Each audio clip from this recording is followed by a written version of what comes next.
we were taught, right? Like, especially from the generations before of like, and your parents probably same thing, is like, get a job, stay at that job, go to college, all these things that were created, these mindsets, right?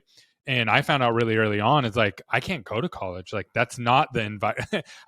It wasn't built for me. Like, I'm all over the place. My brain's firing on all cylinders, and I don't understand why I'm in learning about rocks or geology or something like that. You know what I mean?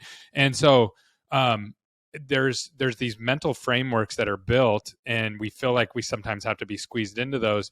But I was watching a guy yesterday, and he had a very interesting perspective. He said there's seasons to how we do things, right? And this is kind of how I run my life. There's times where at work I'm really busy and I'm working a lot, like it's overload, and that there's seasons for that, right? And then I get harmony or balance in there, and I'm not working quite as much. And then there's times where I'm spending a lot of times with my kids, right? And we're doing sports, and we're going, and every day we're doing something after school, or we're going on trips, or we're doing things together.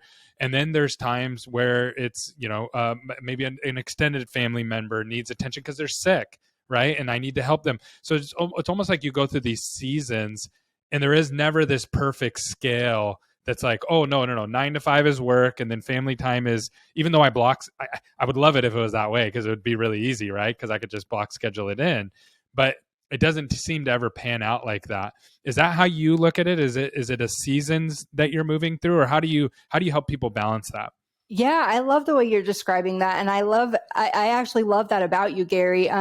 You seem to be really okay with prioritizing the things that you want to when you feel like they're appropriate. And that's something that's really hard for people. I see a lot of people who, there's almost this ingrained, like you talked about it coming probably from childhood and past generations, but this ingrained expectation that you will always be doing something that on paper looks productive or looks to lead to an end result that other people can agree with.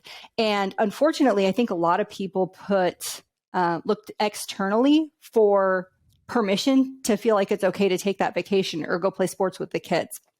And what we've got to do is come back, get back to our own selves and figure out what is it that I want to do? How do I want to organize this? What are my priorities?